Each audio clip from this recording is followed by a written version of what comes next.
Hey, this is Glover Teixeira, UFC light heavyweight champion. Hi, I'm Robbie Lawler. What's up, fight family? This is your favorite MMA coach, Thiago Alves, the Pitbull. Hey, what's up, guys? I'm Pedro Munoz. This is Mike Brown. Guys, I am Alexis, and welcome. And welcome. And welcome. And welcome. And this is We Want Picks. And you're watching We Want Picks. To We Want Picks. We Want Picks. To We Want Picks. To We Want Picks. Hi everybody from American Top Picks.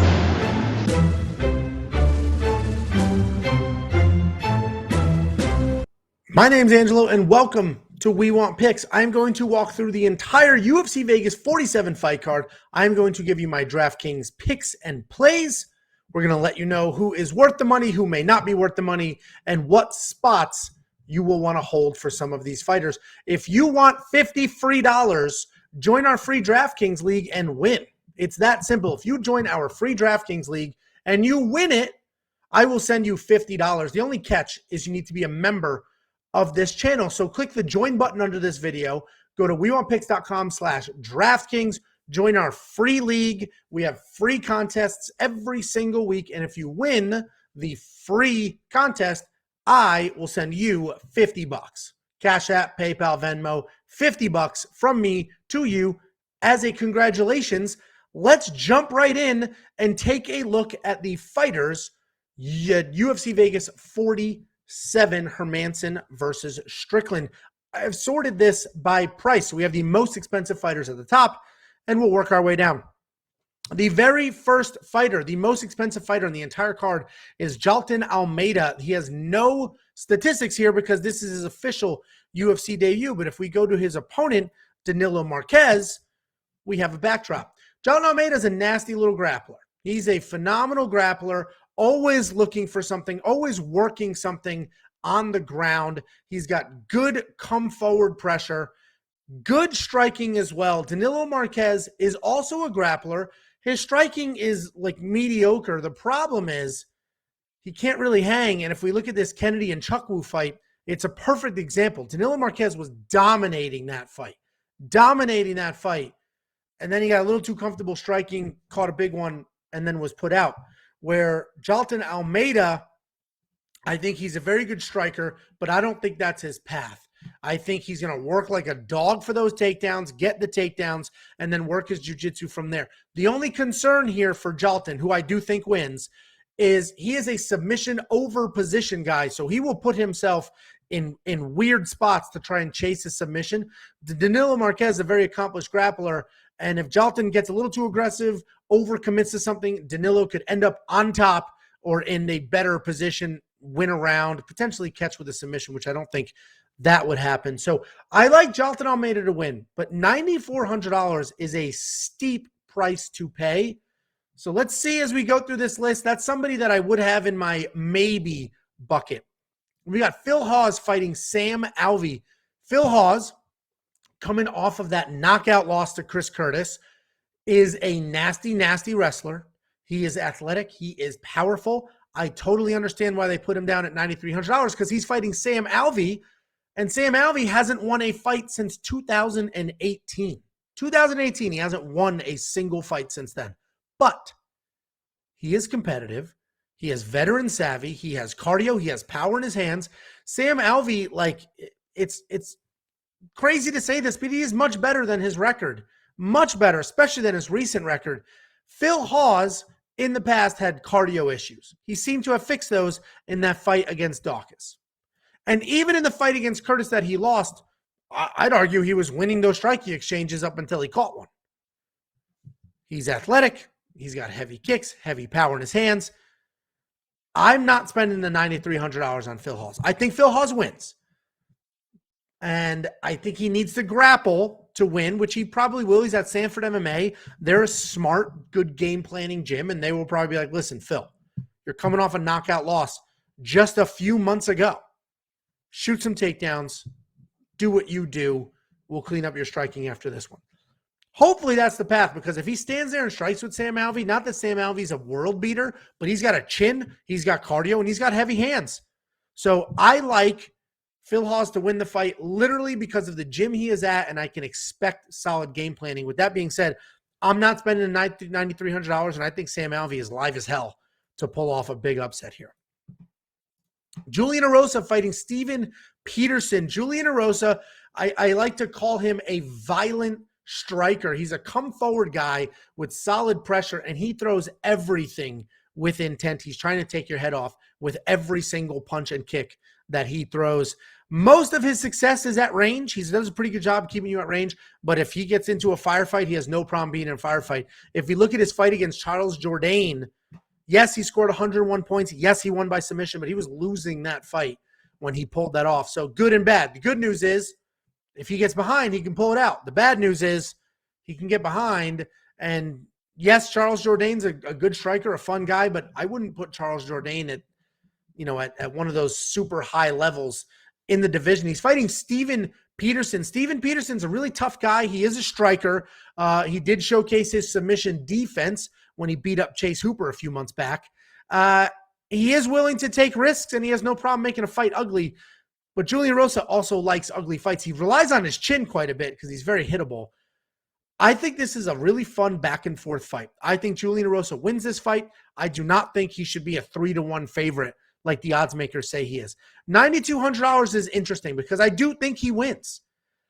I do think he wins, and we don't really have a decision win here outside of the win against Wurzek in 2015. And in that fight, he got a couple takedowns, had some control time, scored 82 points. That's probably what this fight will look like. So Julian Rosa at $9,200 is probably worth it. It's a lot of money to spend, but he probably wins. He definitely wins by decision, and there's probably a couple takedowns, some solid striking exchanges in the mix. Then we've got Dennis Bodnar with no stats because he's making his UFC debut, and he's fighting Malcolm Gordon. And this should be a fun fight because it is grappler versus grappler. Malcolm Gordon, BJJ black belt. Dennis Bodnar is more of a wrestler than a jiu-jitsu guy, but he does have very, very solid jiu-jitsu basics and a solid base. And when I say jiu-jitsu basics, that's not an insult. I'm not demeaning or I'm not taking away how dangerous he is on the ground, but his jiu-jitsu, he's not throwing up an X guard and doing crazy stuff. He will shoot a takedown, pick you up, drive you to the mat, and then work positions and maybe catch you in something, armbar, rear naked choke, very traditional submissions. I think Dennis Bodnar beats up Malcolm Gordon. I think Malcolm's the better striker on his feet, but Dennis is wild on his feet, which could throw Malcolm off. Malcolm's chin has been questioned in the past. I think Dennis Bodnar gets it done, gets the takedowns. I don't know if he's going to stop Malcolm Gordon. I don't think he'll submit him, maybe a TKO on top.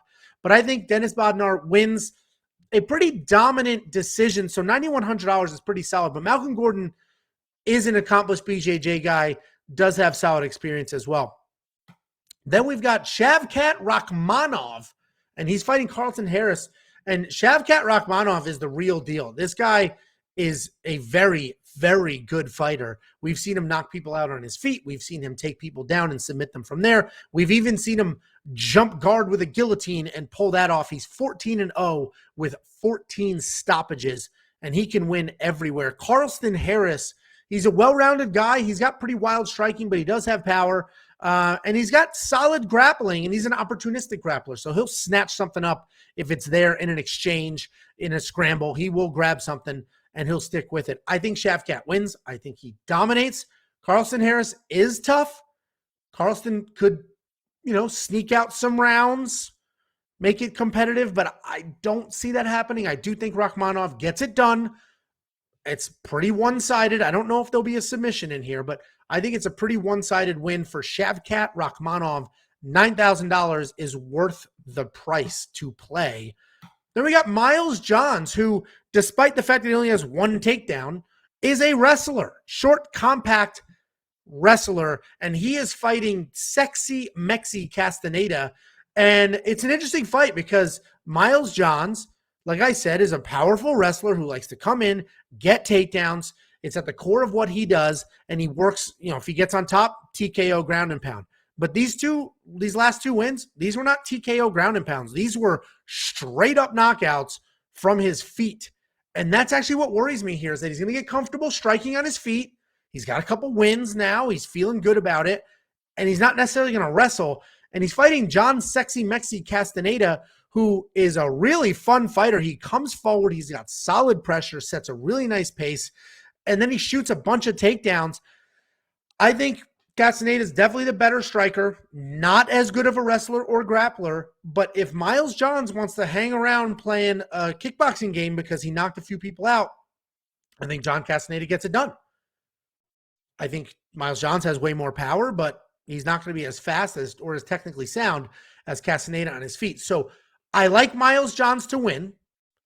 $8,900, that's probably a decent price because I think he's much, much better than Castaneda.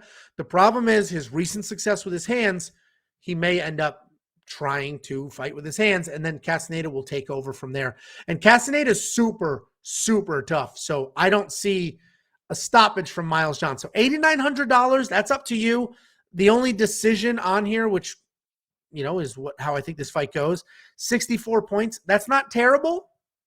It's also not great for $8,900, but I like Miles Johns, but Castaneda could be a solid underdog play. That brings us to the main event. We have Sean Strickland at $8,800. He's fighting Jack Hermansson. Jack Hermansson, very solid grappler. His stand-up's just okay, but he's a good grappler with a solid ground game. He averages a solid amount of takedowns, and he puts up some real points in his wins. In his losses, they're pretty one-sided because Jack Hermansson can be submission or bust. Sean Strickland just comes forward, throws a million punches. There's no hip rotation. There's no foot movement. He just comes forward and just throws straight punches over and over and over. And they have sneaky power on them because we've seen him drop people with jabs. I mean, Sean Strickland is on this nice little win streak here. 5 in a row. Only 2 TKOs in the mix, but still 5 in a row. But the most surprising win of all of them was his win against Uriah Hall, where he had 4 takedowns, mixed up the game plan a little bit, threw everybody for a loop. All of a sudden, he's taking Uriah Hall down 4 times. I don't see him doing that against Jack Hermansson because I doubt he'll want to be on top against Hermansson. But I'll be rooting for Jack Hermansson as a fan. I do think Sean Strickland pulls it off. With that being said, I think they're both appropriately priced. If you think Jack Hermansson's hands are good enough to hang and that he will get the takedowns and he will work from there, whether he wins by stoppage or not, then draft Jack Hermansson because he's affordable. And if you think Sean Strickland does what he did, let's not say Uriah Hall because I don't think he's going to get 4 takedowns. So let's just do Uriah Hall minus 20 points. So if you think he has that fight, so we're looking at 120 points, 110 points. You remove some of this control time. I think Sean Strickland's a solid value there as well. So you pick your side in that fight. I don't necessarily think there's going to be a stoppage. And if there is, it's probably on the Jack Hermansson side with a submission. Then we got veteran Alexis Davis fighting Julia Stollerienko. Alexis Davis is a veteran. She comes forward. She's a solid striker, mixes in nice combinations and gets it done. And you're saying, hey, Angelo, she's 1-4 in her last 5. Yeah, okay. She lost to Penny Kanziad, top 10 in the world. She lost to Viviana Araujo, top 10 in the world. Jennifer Maia, top 10 in the world. Caitlin Chikagian, top 10 in the world. She beat Carmouche, Dan Dois. Yeah, she lost to McMahon. Okay, Olympic silver medalist wrestler. Yes. Then beat Kaufman, lost to Ronda Rousey, beat Jessica Ai, Carmouche, Sexton. She is beating all of these women outside of the top 10, but losing to the ones inside of the top 10. Julia Stollerienko is not in the top 10. She's a solid grappler who has no wrestling. So I imagine Alexis Davis beats her up on her feet, works in combinations, gets some cage control. She might mix in some takedowns. I mean, her game plan against Mazzo was perfect. 3 takedowns, ton of control time, bang, 96 points. I don't know if she'll do that because Stollerienko is solid off her back, solid jiu-jitsu, can throw some things up. But even if they end up there, Alexis Davis is good enough to not get submitted, has the experience. She'll be fine. Alexis Davis wins. $8,700 is a fair price to pay. And we have Punal Soriano. He's fighting Nick Maximoff. This is striker versus grappler. Nick Maximoff is a straight-up jiu-jitsu guy. And he sticks to a jiu-jitsu game plan nonstop. His striking definitely needs a little bit of work. His takedowns, not great, but he will stick to them to get him to the ground. Punal Soriano is a striker. He's got solid combinations and very real power. He also has cardio issues. In that fight against Brendan Allen, He was first round or bust, and he didn't get it in the first round, so bust. He lost the decision. He was outstruck by grappler Brendan Allen, and then Brendan Allen went on to fight Chris Curtis, who knocked him out cold. So, not to get too far off topic here, but the point is that Punahil was outstruck by, a mid-level striker because his gas tank was so bad. He's fighting Nick Maximoff. Nick Maximoff does have an okay gas tank. He's got no power in his hands. His takedowns are just okay. He's a jiu-jitsu or bust guy, but if Nick can survive the first round, he might be able to just shoot a million takedowns and exhaust Punahil Soriano. So I still think Punahil is the side here. I think he wins the fight. I think he recognizes how embarrassing his cardio was and works on that. But Nick Maximoff is one of these guys. He only has a few fights. They're all wins, and it's just hard to know what is he going to become. Is he very, very good, and this is just the beginning of something great, or has he beaten a bunch of bums, which, yes, and then he had that nice win on Contender Series at heavyweight, and now he's in the UFC for real at middleweight. So I think Punahil wins. I think he wins. I think the power is real. His takedown defense is good enough. He just has to stay measured with his cardio. So I like Punahil Soriano. If you want him in your lineup, you'll basically be chasing a knockout here because I don't know if this guy can win a decision with his cardio. Then we have Hakeem Dawodu, and he's fighting Mike Trizano, two really fun strikers. Hakeem Dawodu throws everything with solid power, heavy leg kicks, great hands, solid counter striking. He can move forward and counter strike at the same time. It's very nice. Mike Trizano, very good striker, very real power. He just coming off that win over Ludovic Klein, where he was a massive underdog, showed the world how dangerous he actually is. This should be a really fun fight. This will be a striker's delight to watch. I like Dawodu to win this fight. So Dawodu will probably be in my lineup at $8,500. But Mike Trizano showed the world that he's a solid underdog play when people count him out. So, $8,500, you got to spend it because there's not a lot of people that I love at the $9,000 price that you just heard me walk through. But I think his counter striking inside the pocket will be the difference here. I think if Mike Trizano exchanges in that firefight, Hakeem will just make those tiny adjustments left and right and then fire back, win those small exchanges to win the fight. And I do think he wins by decision. The problem is he does not put up huge numbers. He's not really getting these knockouts, and his volume isn't good enough to really put up numbers in DraftKings. So that's why it's so tricky at $8,500. I do think he wins, but we're going to need to see a little more volume than 66, 69 significant strikes to truly make that worth it. We got Phil Rowe fighting Jason Witt. Phil Rowe is a solid striker with good jiu-jitsu because he's so long. He has a 10-inch reach advantage in this fight, and he does use his reach advantage on his feet. He's a good technical striker, can keep people at range and get things done. He can also be taken down and held down and beat up from there.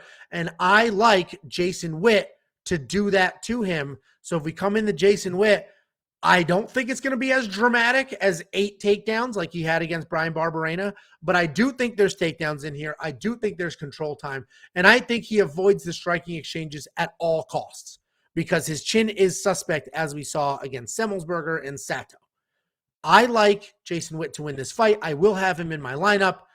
I will be biting my nails when every round starts on its feet because a crack or two from Philip Rowe could be a problem. Then we got Treyson Gore making his official UFC debut. He's coming off the Ultimate Fighter, so no statistics for that. And he's fighting Brian Battle. Brian Battle coming off the Ultimate Fighter win. This fight should have been the Ultimate Fighter finale, but Treyson Gore was injured, so he was out. And then Gilbert Urbina stepped in on short notice. Gilbert Urbina was winning that, or did win that first round against Brian Battle. Looked good in the second round until he just completely gassed on the wrong side of a scramble. And then Brian Battle got it done with the come-from-behind submission win. It wasn't late third round. It's not like he was getting beat on for 14 minutes and made it happen. Brian Battle was losing that fight. The striking exchanges and the grappling exchanges, he did show us he's very capable on the ground, and that he's not going to quit on himself in any of these fights. And that does make him dangerous.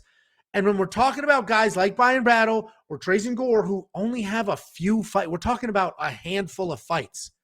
Treyson Gore has 3 fights as a professional. I mean, it's just not enough to really put your flag in the ground and say this is what's going to happen. But I do think Treyson Gore gets it done because he is a wrestler. He'll start standing. He'll throw 3 or 4 punches, drop down to the legs, work takedowns against the cage. If he gets it, great. He got a takedown. He'll get some control time. If he doesn't get it, well, he's just going to step back, reset, throw 3 or 4 more, dive back at the legs, and start that process all over again. So I like Gore to ride out a win against Bryan Battle. And honestly, he is affordable at $8,300 because the betting line has moved. He started at like a minus 120 favorite, and now on some books, he's all the way up to minus 170. So the betting public has said Treyson Gore is a pretty big favorite. I don't know how you can have that much faith in somebody that has 3 professional fights, but I do still think he wins. And then we have Marc-Andre Barriault versus Chidi Njokuani. And it's a fun fight because Chidi Njokuani's a solid striker with good power, great movement, and great counter striker. Marc-Andre Barriault is a very well-rounded fighter. He's got solid hands, and he can wrestle when he needs to. And what's interesting is I think he needs to wrestle in this fight. He is a solid striker. He likes to strike. He just struck with Lungambula, who's a very dangerous guy, and he got that done and scored pretty well. I don't think he'll have that same success with Chidi Njokuani if he has that same game plan. I do think he needs to wrestle because Njokuani's counter-striking is so good that if Marc-Andre comes charging forward, Njokuani's just going to step to the side, blast him, and could get him in some trouble. Marc-Andre's a tough guy, hasn't been finished before. I don't think he'll get finished here. I do think he wins this fight. I like him at $8,200, and that's because there's a clear path to victory. We've seen Chidi Njokuani outside of the UFC be taken down and beaten up from there. I'm assuming Marc-Andre also has YouTube and Google, realizes that's the very straightforward game plan, and gets it done that way.